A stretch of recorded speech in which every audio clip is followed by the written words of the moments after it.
Do you represent science, Mr. Fauci?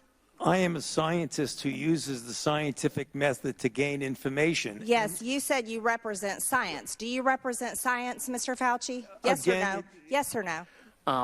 I was not here, but I saw a member of this committee questioned whether or not you represent science and tried to make that in some offensive way. I just want you to know most Americans don't think she represents Congress.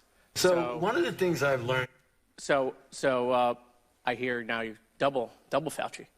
So I don't want you to be offended by that. The conspiracy. Appreciate that. Dr. Fauci, how much have you earned from royalties from pharmaceutical companies since the pandemic began in 2021? Zero. It says NIH scientists made $710 million in royalties from drug makers. You're saying that you did not receive any of the $710 million?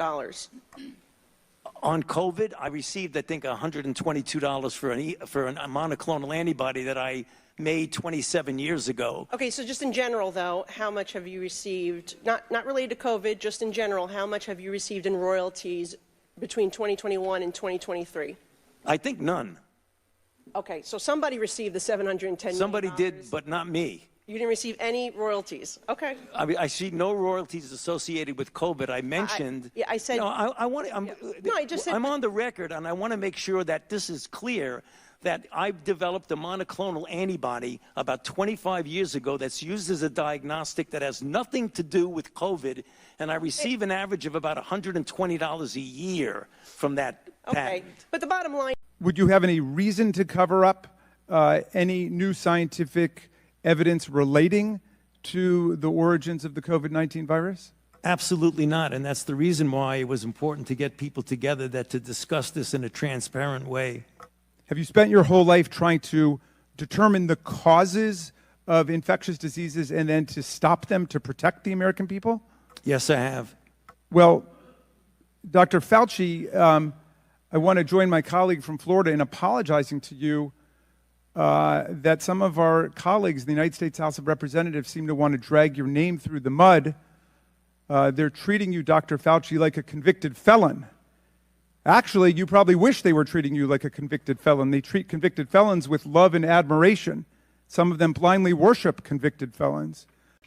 Just watching this chaos, which Marjorie Taylor Greene is deliberately causing, there's only a reason that she's doing it for attention, to be able to get that moment on Fox, get that moment on social media. This is just really bad politics on a very serious subject. There should be a level of, or just basic common decency. Just because you don't like somebody, you have no right to strip them of a title they have earned.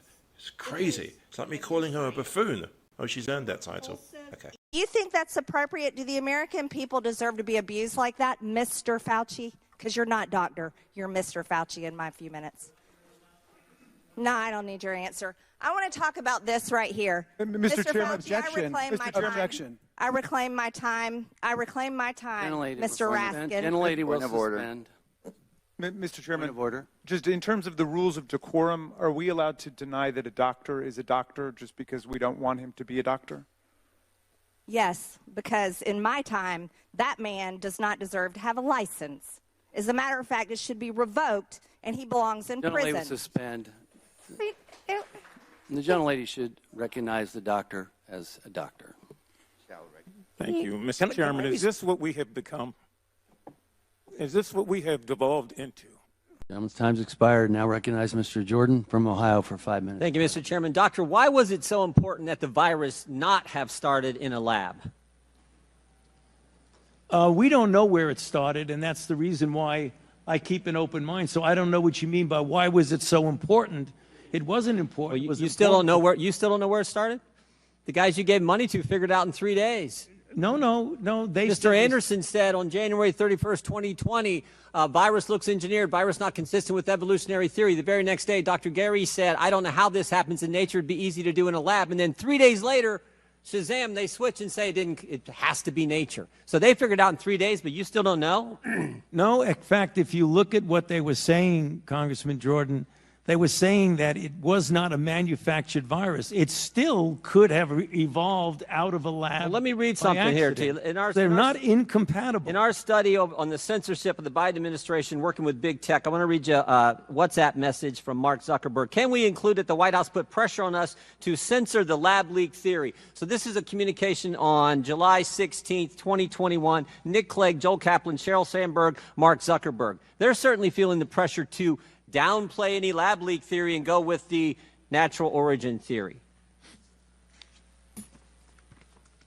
Is there a question there? There's coming. One's coming. Here's another email to Mark Zuckerberg. It says, subject line, COVID misinformation, Wuhan lab leak theory. In response to continued public pressure and tense conversations with the new administration, we started removing 5 COVID claims, including the lab leak theory. Mr. Zuckerberg responds, this seems like a good reminder that when we compromise our standards due to pressure from an administration in either direction, we often later regret it.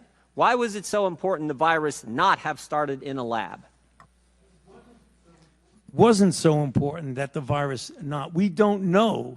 We know it was important to someone in the Biden administration, so much so that the top people at Meta, the top people at Facebook are asking, why are we getting all this pressure to downplay the lab leak theory? And we have an email from June of the same year, June 4th, 2021, saying the same thing. It was certainly important to somebody. Well, what does that got to do with me?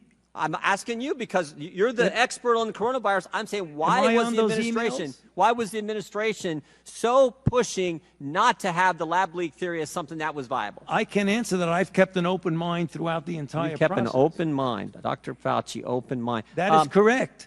What happened in those 3 days? Why did Dr. Anderson and Mr. Anderson and Dr. Gary, why did they change their mind in 180 degrees? Because what Christian Anderson says 3 days later, after he said virus looks engineered, virus not consistent with evolutionary theory, 3 days later he says the main crackpot theories going around at the moment relate to this virus being somehow engineered, and that is demonstrably false.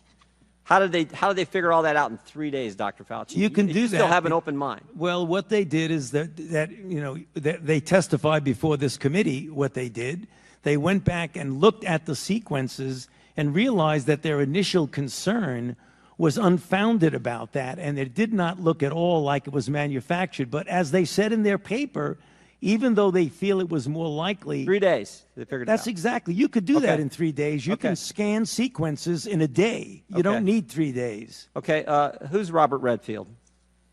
The former director of the CDC. Dr. Redfield, right? And he was also on the coronavirus task force. Is that accurate?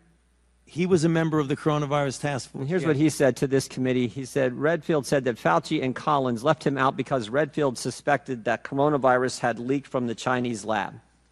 Is that accurate? Well, he said that, but that's not true.